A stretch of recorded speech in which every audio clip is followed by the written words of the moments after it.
From the KPFK studios in Southern California, it's the Ralph Nader Radio Hour. Stand up, you've been sitting way too long.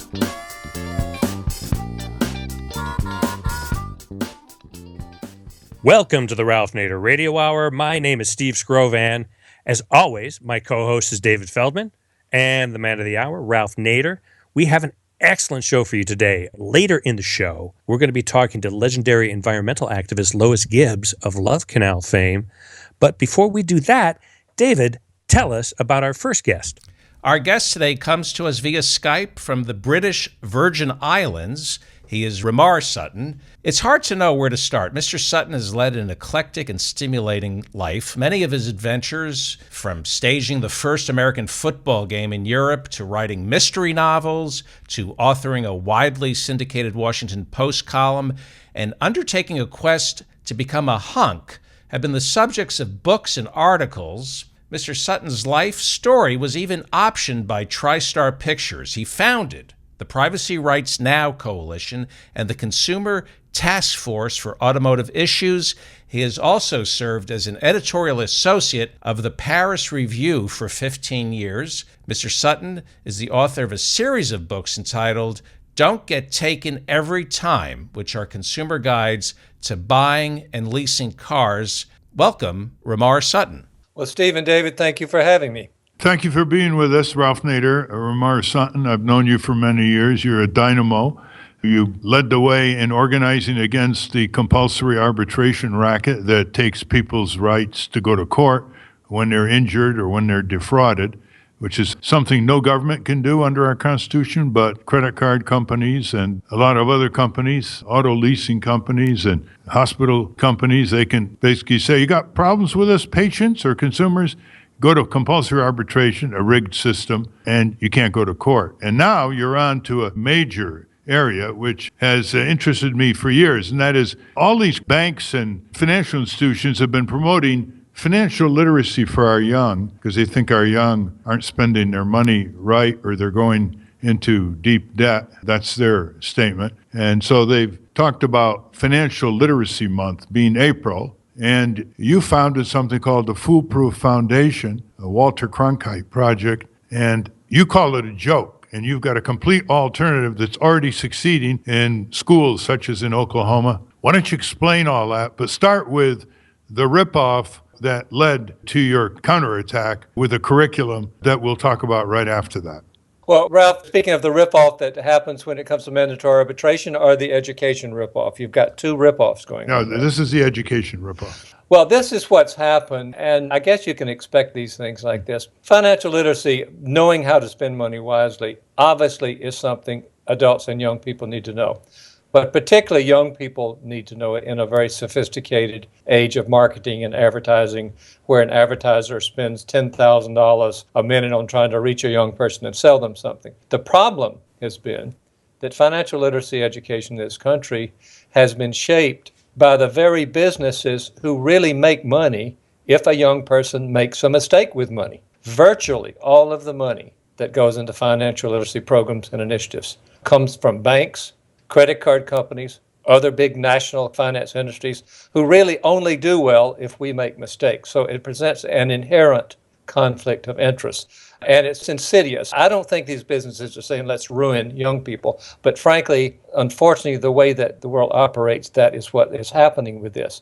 A major credit card company or a bank, for instance, will give a grant to a program that deals with poor inner city kids, let's say. And their grant says you have to have some financial literacy training, use our bank's financial literacy training. Well, who's going to say no if you're getting sponsorship money from that bank? The group that got the money, that needs help, is not going to say, by the way, the person that gave us money to help you also was fined $1 billion last year for defrauding its own customers. So the whole idea behind the Foolproof Project and the Walter Cronkite Project is this. People that benefit when we make mistakes by money should not be teaching our kids how to spend money. This all started with a conversation with Walter Cronkite here in the British Virgin Islands back in 2005, when Walter was talking with a young consumer advocate named Will DeHoe.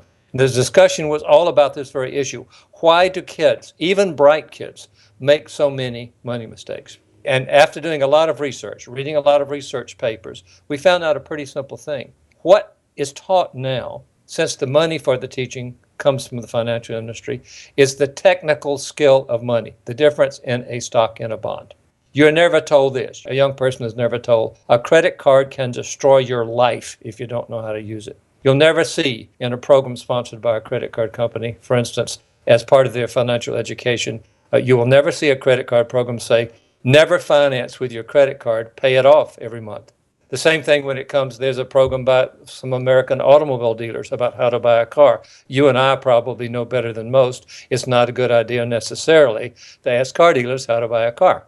So thanks to Walter Cronkite and his work with Will and 7 other young people, they developed a curriculum that teaches an entirely different type of financial literacy, Ralph. It does something pretty dramatic.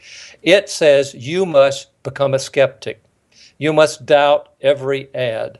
You must, every time a person wants to touch your money or your welfare, you must question their motives. And we say that it has to do with everything, not just with money. It has to do with if you buy a medicine, you have to know why does that ad, for instance, have all the beautiful music, but why does it in the fine print say, P.S., our medicine may kill you? So the foolproof approach has been very different. We have used teachers to test the curriculum we developed. And in the last 7 years, we have developed over 22 hours of completely turnkey financial literacy curriculum that could be used by either a teacher or a parent or a college-age young person on their own. And it teaches the ability to be skeptical, to think critically, to slow down, to put aside impulse buying, and to realize that if you don't take personal responsibility to question, you're going to be sold things, pay for things, and finance things that can destroy your life. All right, 2 things. One is give the audience several examples of how young people get ripped off in an ordinary day. And second, do you also urge them not to buy on credit if they can avoid it, not to buy beyond their means, and not get into debt at all? And why should young people who are 17, 18 have a credit card to begin with?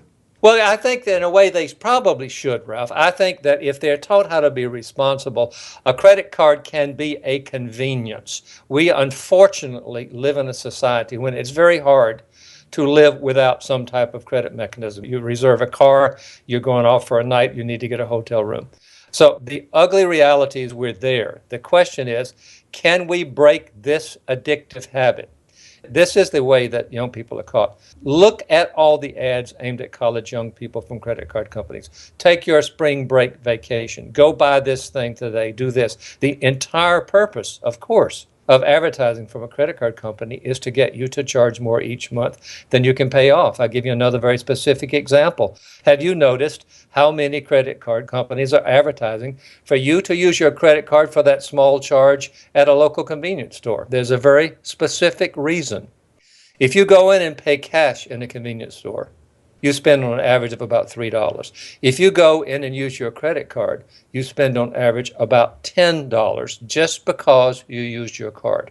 And the credit card people have found out that if you make a lot of small charges, you won't be able to pay them off. So there's this insidious thing going on in the way of advertising. When young people understand that that is happening, when they understand that in a way that the credit card companies are making fools of them, they actually do listen. Foolproof has been able to do a lot of research on what young people listen to for a very simple reason. We've had 55,000 young people in the last couple of years alone go through our curriculum, rate our curriculum, and tell us what is impacting them.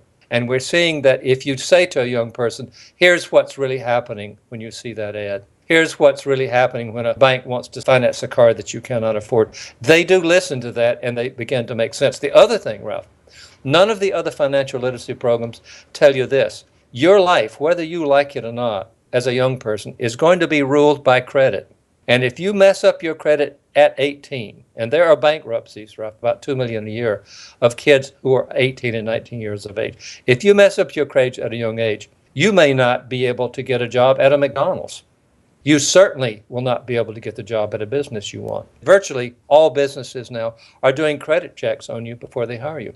So one of the things that we teach consistently in Foolproof is that your credit will rule your life and only you will determine it. You have to be proactive in doing that.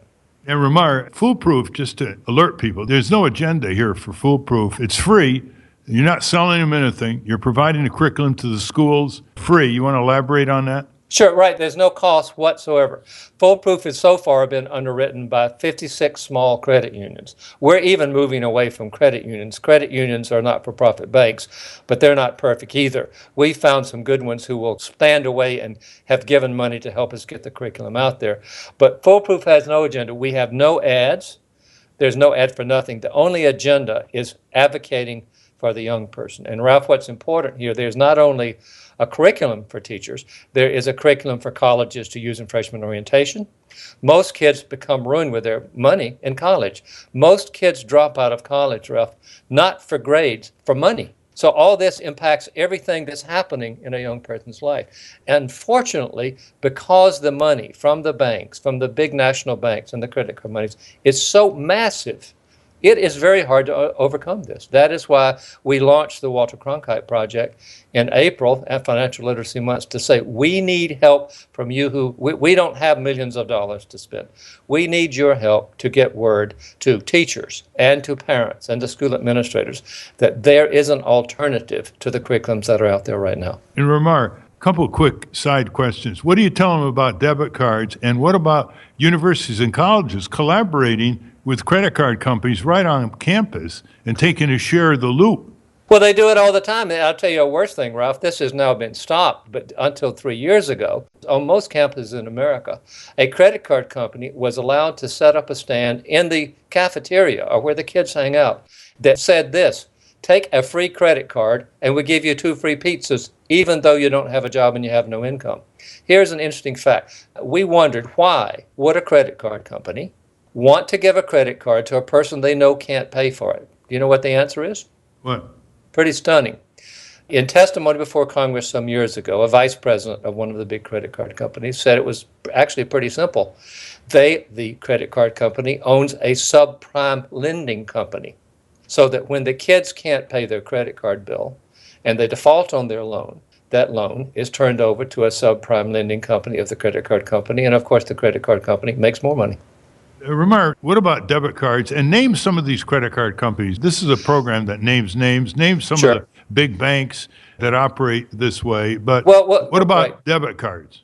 A debit card can make sense because it means you're not charging, but you have to know how to use a debit card. We do a lot in Foolproof on teaching kids that most people don't understand. You can overdraw a debit card. A debit card usually means you can only spend the money you've got, but there are ways you can hurt yourself with a debit card. But we recommend debit cards for kids for most expenses. We recommend that every kid eventually have a debit card and a credit card, but that the credit card never be used for charging debt. It be used for convenient or for emergencies, and we think that makes great sense. You asked me what other thing there, Ralph, and I lost it for a minute. Yeah, the names of the big Oh, sure. credit card. Once you talk about the names, talk about the malicious use and the arbitrary use of credit scores, which are like handcuffs on people, not just young people, in terms of how they interact, what kind of credit, what they can buy, et cetera. Well, I mean, it's all this very interesting. The biggest supporter of financial literacy education in the world is Visa, all over the world. And I'm going to be very clear here. Visa gives millions of dollars that actually does a lot of good, but this is the problem. And I don't want to see Visa giving away their $75 million to small groups and things like that. This is what we say real simply. You can take money from Visa, but get your financial literacy education from people who will really help you. That's the problem. So we're not saying don't take that money. Take it and do something to help people. But you cannot do your true financial literacy training by using a Visa. I'll give you another very specific example. One of the most powerful and important programs out there online is the Khan Academy. It's tremendous. It has so many great things going for it. It has partnered with Bank of America, and it offers Bank of America's financial literacy tools. And Ralph, we have been through all of Bank of America's financial literacy tools, and they are ineffective, to put it mildly. As we say many times, Bank of America's name is all over everything, unfortunately, when it comes to Khan Academy. And when it comes to practical things, Bank of America's advice is good. But Bank of America will tell you the difference in a stock and a bond.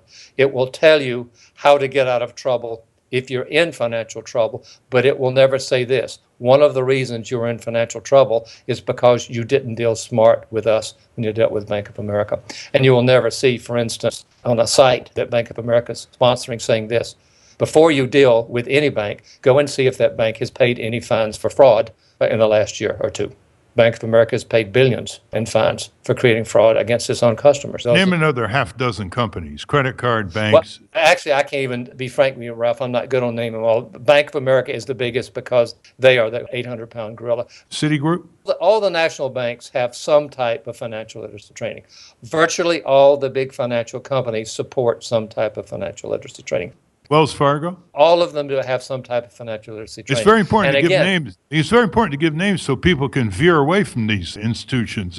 Yeah, this is what you need to do. Go to any financial institution you're going to deal with. Go to their financial literacy thing and say this honestly. Would that do you or your kids any good? If you find it wouldn't, then all they're doing is PR. They're not doing things that are going to help you. That's the problem in all of this. What if someone listening wants to consider your curriculum for their local high school or community college? Where do they get it? And do they have to just go through a school, or can they just teach their children that using your curriculum and give them the website? It's real easy to do, Ralph. If it's for schools, simply just send people to foolproofteacher.com. Foolproof, Foolproof, teacher.com. They'll see a Walter Cronkite video. They'll learn about the program, and a school or a teacher can begin using the program today. No charge, no obligation in any way. We also have a program that is designed for college-age young people that they can do on their own. So a parent could say to your kid, who is, let's say, 18 to 25, why don't you go take a look at this program, and the kid can work through it. All they need to go is to foolproofme.com. Foolproofme.com. Scroll down and you'll see tools for individuals. There's also a whole program, Ralph, for colleges to use in freshman orientation, which we think can be a very important thing. Do you also advise people how to challenge the collaboration between the colleges and universities, taking a cut of these credit cards that they let on campus to get a captive audience of student consumers? Well, unfortunately, it happened with the pizzas, as I mentioned, the credit cards. Why did that happen? Of course, the credit card companies are giving money to the college. The same thing when it comes to giving cuts on credit cards by using a bank credit card as the university credit card. All of it is insidious, but this is the piece of hope in this. We see this happening now, Ralph. If you tell a young person what's really going on, they see it and they get mad. And they react to it. You've seen that in your whole life, Ralph. Young people, what they think when they can have a case put in front of them. We get thousands of messages from young people at Foolproof who said, I will never think of a credit card in the same way again. I will never leave a bill laying around and not pay it on time, because they see the consequences of it. If they're raised in an environment in which the sign of a credit card is a good, comforting thing, we're in trouble. Ralph, did you know that Visa has an app for 4-year-olds? Visa is teaching 4-year-olds to like credit cards. See, it's even getting worse than that. There was an article in the papers this week where a company's just been formed to provide programming for 6-month-old infants to get them ready. 6-month-old infants. Well, that's one of the big projects with Cronkite right now in Foolproof, is for us to create programs starting at 4. That leads to a big thing, Ralph. Another site that's important to go to understand what's going on, just go to cronkiteproject.org. Cronkiteproject.org. That will give you the rundown. You want to spell that? Cronkite is Cronkite. He's the famous anchor for CBS television for years, always coming in as the most trusted American. He helped inspire the Foolproof Foundation's effort for a really good financial literacy curriculum in your high school and college. We're talking with Remar Sutton, who is the leader of this effort, Renaissance man, and he has a lot more to tell you. And what I'd like you to tell the audience, Remar, quickly is, what should, especially young people, but adults as well, know about credit scores? Because, if you complain to your auto dealer or to your credit card company, you can actually lower your credit score. Tell them about how these companies develop criteria for your credit score, and give some numbers. What's a perfect credit score, and how they can go get their credit score. Anybody listening to this program get their own personal credit score. Ralph, that's a good thing. It's funny that you should mention that. Right on the cover of foolproofme.com now, you can go there and you can go to our columnist and you will read a column about your credit score, and it's important, and how it is very hard for you to correct mistakes on your credit score and why those mistakes are there. Every one of us, whether we like it or not, our life is now ruled by that credit score. And many things can change it. And unfortunately, many people, a lot of people, have serious mistakes on their credit report. Well, guess what? The credit reporting agencies, in my personal opinion, have made it very hard for you to correct a mistake. It takes a lot of time. It takes no time for that mistake to get on there. For instance, if a car dealership applies for too many loans over a certain period of time, you can apply for a few. But if they do what is called a shotgun application, where they send it out to 40 different lenders over 2 or 3 different days, they can hurt your credit score, and you didn't even know that happened. More importantly, Ralph, another thing is happening in credit scores. Traditionally, there have been 3 credit reporting agencies, and you have a legal right, and we give you on foolproofme.com a story about this. You have a legal right to get a copy of your credit report free from each of those 3 credit reporting bureaus each year. But guess what? They don't make it easy for you to understand your credit report, and guess why? They want you to have to buy a version of your credit report you can understand. That's where we all get caught as consumers. Free enterprise system is a really great thing, but if you don't understand at times how the free enterprise system is working you are abused by it. Remar, do you know anywhere, maybe in the Arctic or the Kalahari Desert, where is the free enterprise system? Well, that's a good question. I don't know where it is, and I don't even know what it's become anymore. The credit score is corporate shackles on tens of millions of Americans, and there needs to be a lot more information. Name the 3 credit firms you're talking about that dominate the whole business. Well, I hope I could. There's Experian, there's Equifax, and there's one more, but frankly, I've forgotten which one it is. They're the 3 biggies, but Ralph, guess what? They're not the big problem right now. All of a sudden, dozens of small companies are creating new credit reporting mechanisms that are based on what you read, where you go shop. And these things so far are not being regulated by anything, and they're going to have to be. For instance, a few years ago, there was a lot happening on this. If you shopped at discount stores, if you went into discount stores and bought your things, there was a scoring company that would develop a score that's showing you were probably a bad credit risk. You didn't even know that existed, because you weren't given that credit risk score. It was sold to merchants. That is where regulation, frankly, becomes important, as we've talked about a lot. But Ralph, there's a really important thing, if I can get back to the pure education for kids right now. What we're talking about with kids is they must be given the tools to let them be personally responsible. That is an issue that you and I know conservatives can support us in as well as anybody, because that's what we need. We need, in the issue of getting the right stuff in the schools, we need support for the Cronkite Project and for what Foolproof is doing from all the different sectors of the economy we can find and the political spectrum. Does that make sense, Ralph? Yeah, before we get into the proof in the pudding, tell the listeners exactly how it's been working in schools in Oklahoma and elsewhere. Proof in the pudding, your curriculum. You got to go beyond personal responsibility. Personal responsibility also means not buying, not going on credit, rejecting, exposing these corporate crooks. You can't just say, there's a crooked landscape on here, and here's how we show you how to do broken field running to avoid a crooked landscape. Because young people, once they get their dander up, and they're beginning to do that on student loans and these commercial universities that are exploiting these students with these taxpayer-backed student loans, change can occur. Young people can connect with each other. They can march. They can demonstrate. They can rebel. And that's what's important. Well, and you know what we found, Ralph? We've already seen it with kids. We have a group of kids who are putting together student to student. And what it is a program where they share the types of things that have happened to them that have hurt them financially because they didn't have good information and they got in a lot of trouble. And as we well know, the reason a lot of times kids don't get good information is because businesses don't have to give them good information. And that becomes a huge issue. We have found in Foolproof that when young people see the things that are happening, they do get engaged. Ralph, we do a survey with all the young people who work through the Foolproof curriculum.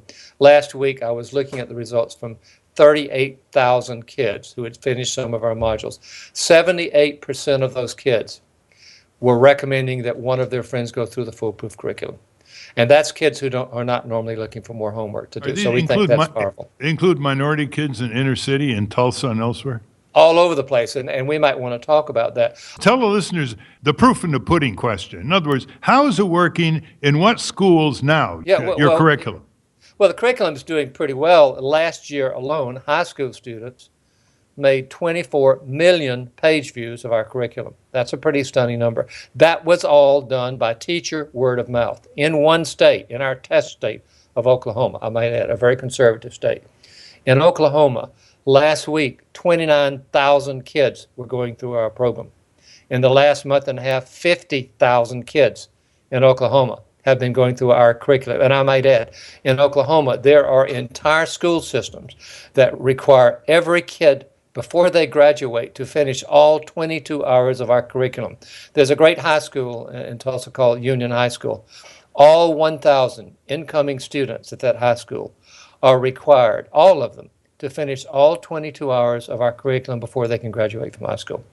And again, that's happening because the teachers and administrators see what we're teaching. We don't get involved in political issues. We are involved in what kids need to learn. And we found that when teachers see, it grows. We had 5,000 teachers working on our test for Foolproof. Last year, students finished 455,000 tests of our curriculum. So our reach has been pretty dramatic, but it needs to grow a lot faster for a very important reason. States right now are trying to get financial literacy curriculum into their schools. They don't have the money to do it. We have a free program that can turnkey that financial literacy problem. But for them to plan what needs to be taught and everything, many of them are trying to find the money to hire curriculum instructors. Guess who's providing a lot of the money for some of these instructors? Banks. Now, the banks do not say you must use our curriculum. But in the real world, let's just be honest, if a state that needs money to help with this curriculum program is getting money from a bank or a couple of banks, they are going to certainly pay some attention to what products that bank has. We have found a way around that, Ralph. If we get in front of the schools before the bank people get there, before the credit card people get there, the teachers decide what is valuable, and that is all Foolproof asks.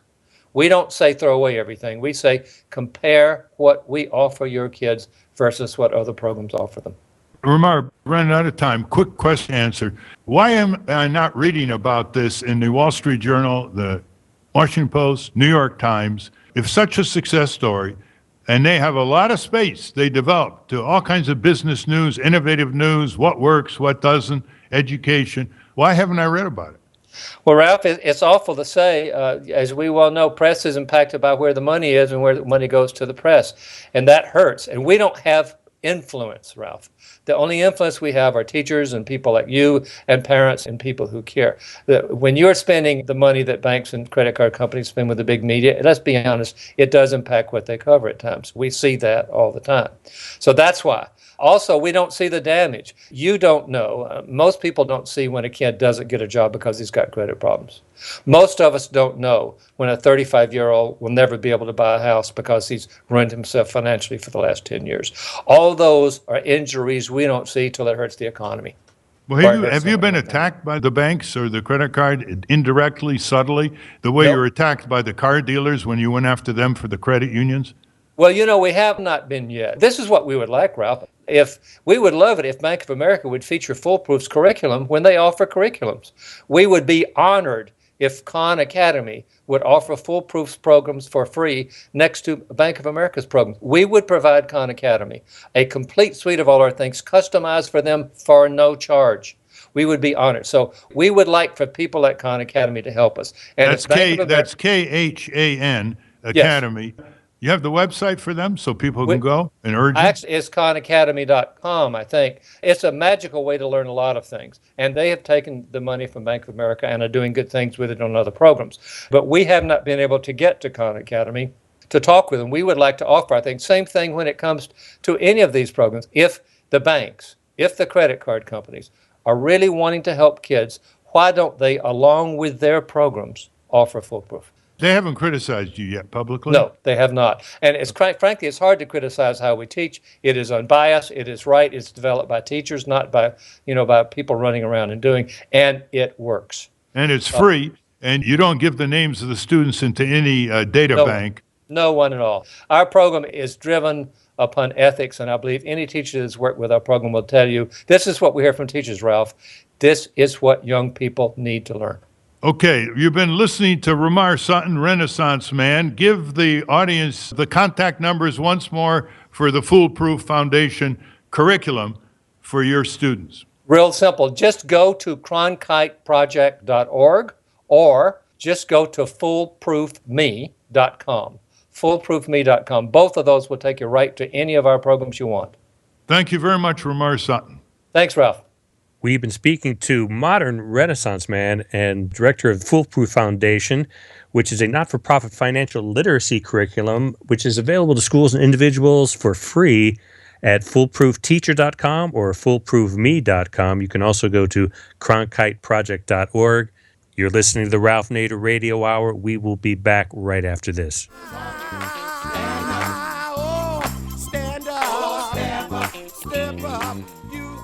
From Pacifica, you're listening to the Ralph Nader Radio Hour, www.nader.org.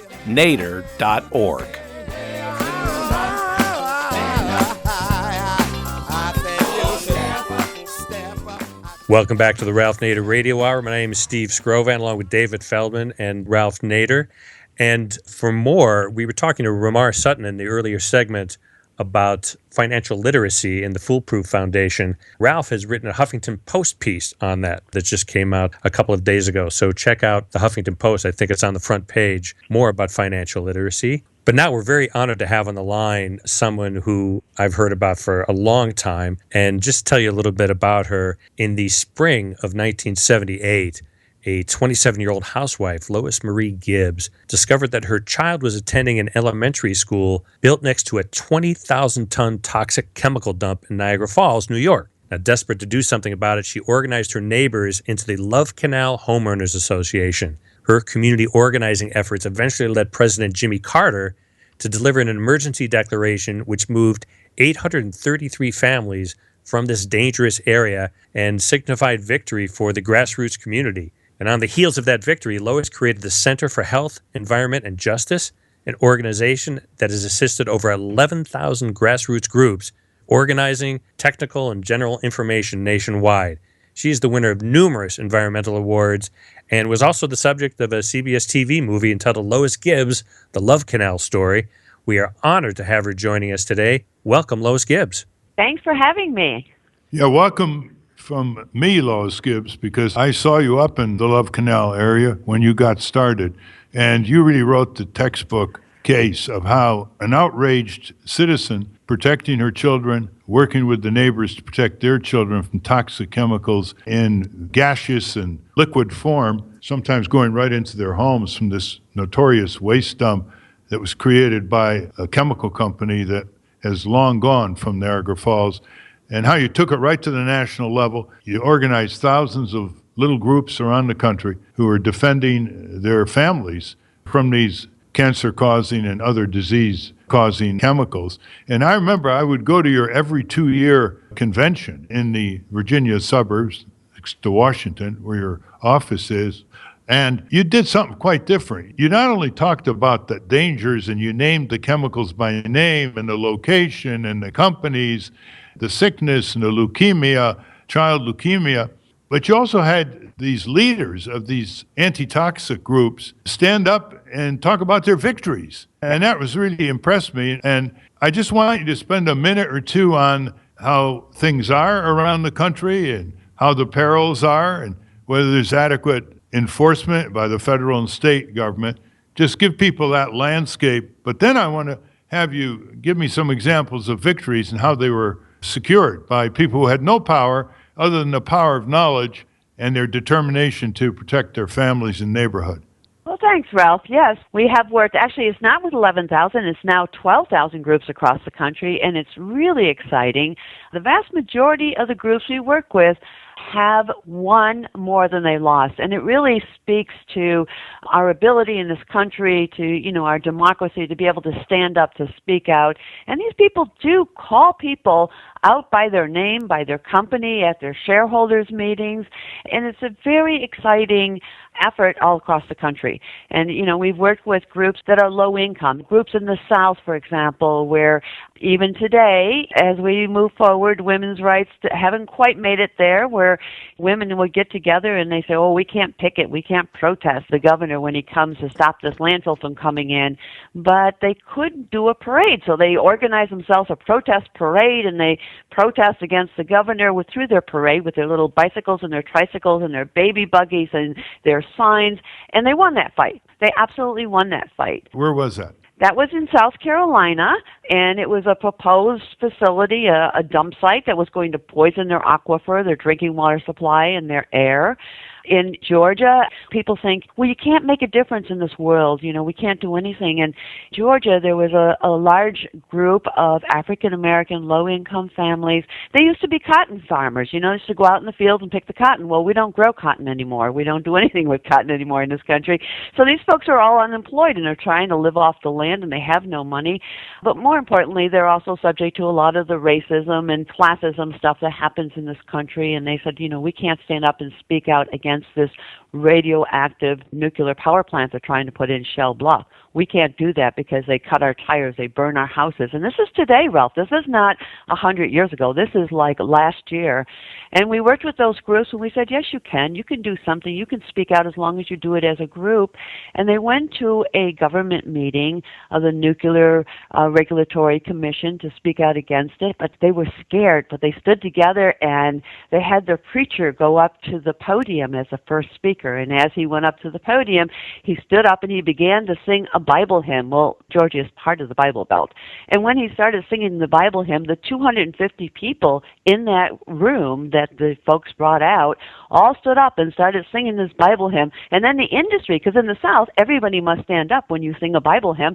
So the industry, the opponents stood up, the government party stood up, and everybody stood up and we're singing this Bible hymn, which was about save our earth, save ourselves, and, and God and Bible, and of course.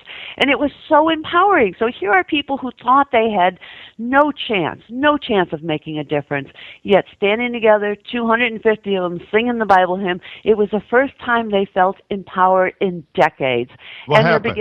The nuclear power plant is still moving forward, but what these folks are doing, which is really exciting, is they're really looking at, because the grid is already there, that's the way you hook up energy, they're looking at starting a solar farm. So a solar farm, because, when you have cotton fields, you don't have a tree. We don't have cotton anymore, so they have these open fields and sunlight in Georgia. So how do we do a solar farm which would employ these folks, that would connect us to clean energy as opposed to nuclear energy, and move forward? So they're working on that. They have not yet succeeded, of course, but none of these fights are short-term fights. I think that's the thing that's really hard about this movement, is when people get involved, they're really involved for a decade. It's not a today and tomorrow only. It's really something that takes a long-term commitment, and they sacrifice of their personal lives and their family, but they win more than they lose. And I think that's really the takeaway from all the work that we've been doing the last 34 years. And describe, by the way, the reason why that nuclear plant in Georgia is going forward, as you say, is because the taxpayer is required to guarantee it 100%. Wall Street will only loan money to build a nuclear plant if Uncle Sam guarantees the loan. But how do you find these groups, Lois, and what service do you provide them other than your charismatic presence as you travel relentlessly all over the country? How do you find the groups? How do they get to you? First, give the website. Our website is chej.org, which is the acronym for the Center for Health, Environment, and Justice. And people find us through word of mouth, through the internet, through lots of different forms. I have some notoriety, much like Ralph Nader, not quite as big as you, Ralph, but I have some notoriety, and people Google Lois Gibbs, and they find us, and they call up, and they say, we have this multinational corporation, they're coming in, they're doing this, or they've already done this, and we need to fight it. What do we do? And that's where we start with people. people think if they find the magic science bullet, we have a science and technical staff, a toxicologist, a Harvard graduate, all of the right sort of equipment. But when people call, they think if they get that magic scientific fact that it will all go away. Most people have that first impression. And the first thing our science guy tells them is like, no, I can give you the science information, but these are political fights. And you can use the science as a tool because it's a very critically important tool in the struggle.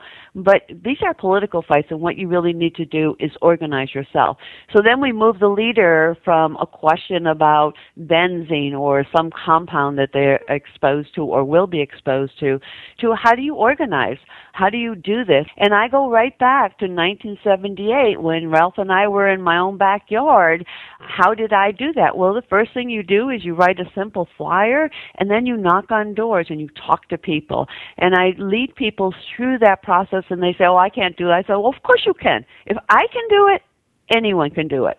I was a shy, quiet homemaker. You're a shy, quiet homemaker. You can do this. And so we help people to go door to door, and then we help them figure out how to structure their organization and then how to do messaging. I mean, a lot of people really need help, especially in today's media, the social media that's really moving things forward in public education. Is like, how do you do your message? How do you do a strategic plan? Who can give you what you want? And how do you do that? And they're like, oh, no, we can't do that. That's the governor. The governor's too big. We can't reach him. Of course you can. Of course you can.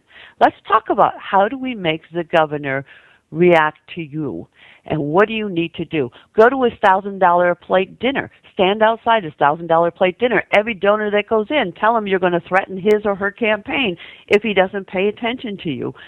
Bird dog him. Everywhere he or she goes, you follow them with a sign that says, what are you going to do about my community? When are you going to do it? Our children are sick. Our children are dying. You must do something. You must do it now. And when they follow this sort of roadmap, which we've learned not just from Love Canal, but through the 34 years, that's how people win. They really think that all they need is the science and the understanding, and they could prove that there's a serious problem here and the government will do the right thing. And we all know the government is so close to the industry, it's really hard to see the difference between the two of them. Lois, you've taught them how to show up. They show up at hearings. They fill the seats. They picket. They demonstrate. Half of democracy is showing up. But in looking over all that you've done with all these groups around the country, it really is amazing how many of these toxic corporations, many of them on the New York Stock Exchange, are putting toxics in areas that are poisoning the local drinking water. The local drinking water that goes into the faucet of the homes of these families. And that really drives them up the wall. I mean, that's the ultimate motivator, that they can't even use the public drinking water they're paying for because it's being poisoned. Why don't you describe some of that? Well, that's especially true now, today, with the extraction of gas and oil and the process they're using called fracking, which is moving sideways through the ground instead of up and down like the grandfather wells. And we go to Pennsylvania, and I'm working with communities there. They actually can light their tap on fire. It's not just about poisoning drinking water. It's making their drinking water explosive. I mean, you could turn the water on, and you put a match there, and the thing goes poof and flares in your face. And the sad part about that is that when this happens, then the people are responsible for paying for a new water supply, which means they're stuck without water. These are not wealthy people who can just go put a pipe from 5 miles, it's mostly country roads, and get some kind of city water. They have to drill a new well. They have to hope that new well isn't contaminated as well. It's really a horrible situation. And then the other thing that they do is they take that fracking waste, and the communities we're working with now are a lot of these hydrofracking extraction industries.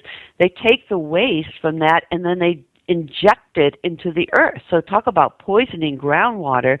We've had more earthquakes in this country from this process than we have, I think, in our entire history. I mean, there are just earthquakes everywhere, and these earthquakes fracture the earth, and that pollution goes into aquifers that maybe begin in West Virginia, but end up somewhere in North Carolina or Georgia or Florida or Mississippi. It's really a sad situation. A lot of earthquakes being recorded in Oklahoma, too. But aren't you proud that in your former home state of New York, people like you mobilized and protested to the Governor Cuomo, and what did they produce? Well, it's really interesting. I think New York is a real good example of how citizen activism really plays out. Governor Cuomo would love to frack all of New York. I don't think that he's at all opposed to it personally. But because of the opposition of people from eastern to western New York, north and south, they stood up and they really spoke out and had serious campaign day after day. It just never stopped. And Governor Cuomo said he's going to ban fracking until it can be proven safe. And he's the first governor in all of the country who has said this, and I think all of North America who has said this. And it's not because of any scientific information or understanding about this particular process. It's because the people stood together, spoke out together, and were just relentless. And they got celebrities to help them, and they had good funding for it. But it shows you how the power of public opinion, the power of the people, can change this country, whether it's environment or any other social justice issue, by standing together and speaking out, and everybody just doing a little bit. Nobody has to do it all. It's an amazing story, David and Steve. I mean, here's a huge success story, and you learn more about a video game of many than you learn about what Lois Gibbs and her groups all over the country have done. You don't see it even. Have you been on 60 Minutes yet? I was on 60 Minutes 100 years ago during Love Canal, but have not been recently. I think it's really about time that we talk about this in the bigger venues that really can reach more people. People don't think they can make a difference, Ralph, and they so can. Yeah. Where are you, Ralph? Charlie Rose? Where are you, Terry Gross? Where are you, 2020, if it's still around? Or CBS Sunday Morning. This is a great story. I mean, if you teach civics and democracy in schools, if you're a social studies teacher, you couldn't have a better example. Lois started with nothing. She did not have any money. She did not have any power. She had children who were sick from these diseases. She talked with her neighbors, and she built up a group. Their headquarters is now in Virginia. She built up a group with thousands of local groups all over the country, and they're winning, and they're sensitizing. One last question, Lois. Where's the Congress in this? I mean, you've done all this grassroots. The theory is if you stir up the grassroots and they get organized, it reverberates all the way to the Congress, and they begin shaping up, giving stronger law enforcement budgets, upgrading weak environmental laws. What's happened? Well, unfortunately, this Congress is not so. In fact, the last Congress was not so. You know, if we really want change in this country, we've got to change it locally, and we have to change it at the state level. And then eventually Washington will come along. But it's just useless to I don't even bother talking to congressional representatives anymore. You know, you look at some of our historical victories. If you look at right to know, for example, that began in the workplace. Then it was pushed for the cities and the counties and the states all passed their own right to know, meaning that you have a right to know what toxics are in your community, what's traveling through your community, so forth. And then once we had enough states and enough local governments who were signed on to that, then the federal government said, oh, we need consistency. And we saw that with Superfund. That happened because of Love Canal, bubbled its way up. But it's not until we really saturate at the local level and the state level that Congress reacts. Congress is in close ties with industry. They're not going to do anything they don't have to do. Congress, the best money can buy, as Will Rogers said many years ago. Ralph, I have a question. The last to know and the last to act. Steve, you have a question? Ralph, I have a question for Lois. Lois, I've been working on a documentary project about a nuclear accident that happened out here in Southern California many years ago and all the activism around that. And my question is, how do you keep the activist community from being fragmented? That seems to be one of the problems with what's going on out here over this issue, because it seems like people get paid off by the corporations, and it is a toxic waste issue that I'm talking about. And then there may be different ideas about strategy. One of the big problems is how easily the activist community gets divided and conquered. How do you avoid that? Yeah, one way is we actually teach people how to conquer that, and sometimes we're successful, not always, but most times. And the way to do that is to facilitate a meeting in which everybody has a role, and that you're able to, so those folks who think the answer is a legal answer, that we need to change a law, that you just put them sort of in the legal committee. It's a coalition or alliance effort. People who think the answer is science, you put them in there. People who think the answer is something else, you put it there. And you really figure out how can you get these very voices, because they all really care about a common denominator. They have different approaches to get there or different cultures. And that's what fragments them.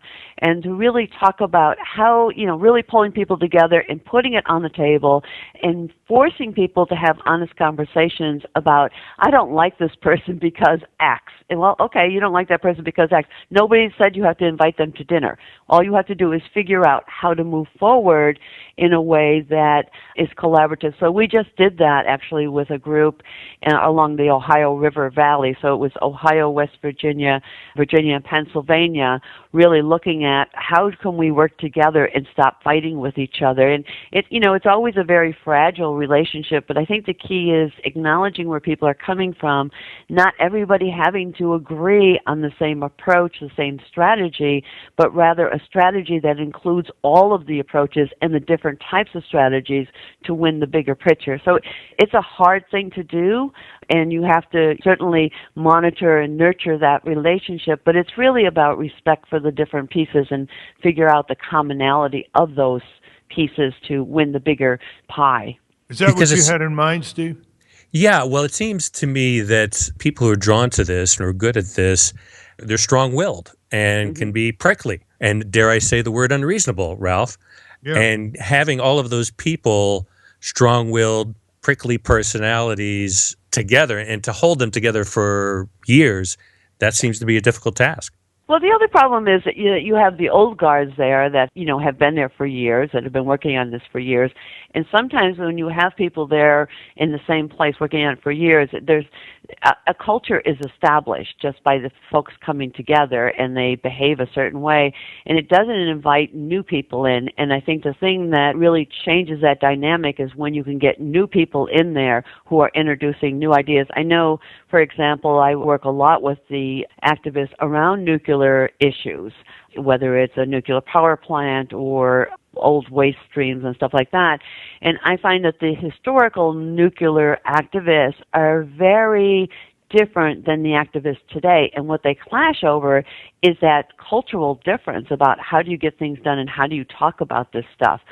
And I think that it's really important to bring in new blood, because it's the new blood that's going to upset the cart, but on the other hand, could create a new sort of synergy amongst the groups.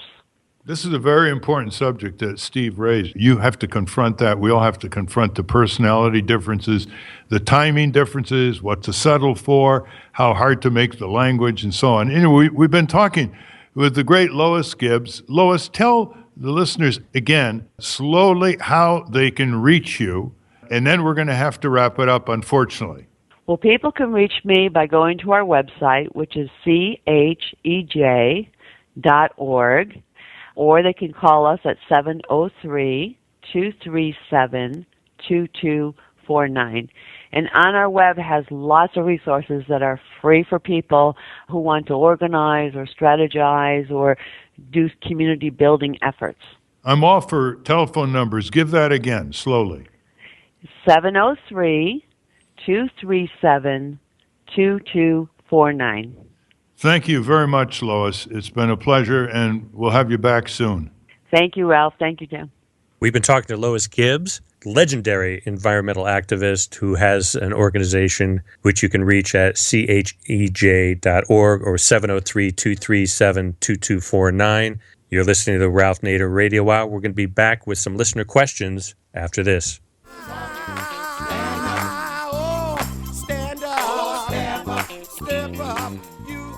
From Pacifica, you're listening to the Ralph Nader Radio Hour, www.nader.org.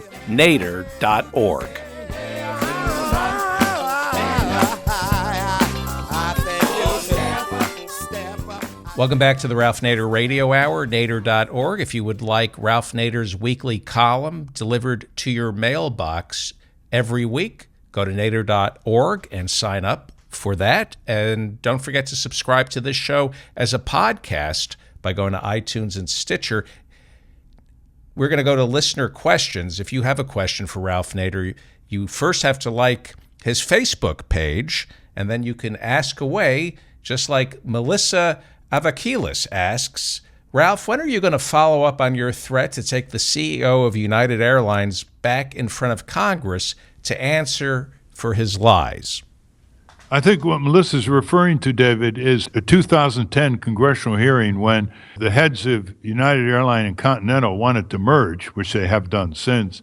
They made certain promises that they would not replace above the wing and below the wing, you're talking about the tarmac and the airport workers, with privatized vendors, or force the workers to bid against themselves to meet the lower pay by the vendors. I've sent a lot of the comments I've gotten from literally hundreds of United Airline workers complaining at various airports around the country about this situation. What they felt was a betrayal of what the two CEOs of United Airlines and Continental told the congressional committee to the relevant committees, and they have not responded yet. I've met with the United Airlines Pilots Union, and he is going to contact the key members of Congress, because the one theme that came in these emails from United Airline employees, I was surprised by the frequency, was they really felt betrayed by the promises made by the two bosses of the merged airlines in order to get Congress and the U.S. government to approve this merger. So we're still at it, and what you can do out there, United Airlines employees, is send your emails to some of the members of those committees who are still there, and that will help us. Well, I want to thank Melissa. Keep those Facebook questions coming. We'll work our way through them. We've come to the end of another Ralph Nader Radio. I want to thank Remar Sutton and Lois Gibbs for joining us today. And on behalf of David Feldman and Ralph Nader, my name is Steve Scrovan. Join us again next week for another exciting episode of the Ralph Nader Radio Hour. And thank you, Steve. Thank you, David. And thank you, listeners. Spread the word. Get more radio stations. My book comes out next week called Return to Sender. It's the letters that I sent to George W. Bush and Barack Obama, and we're going to talk about that on the next program. Bye-bye, everybody. Stand up, you've been sitting way too long.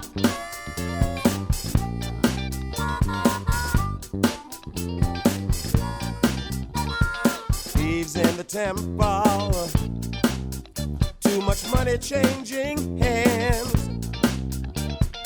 Really very simple. Just make a list of demands. We demand freedom. We demand equality. We demand justice.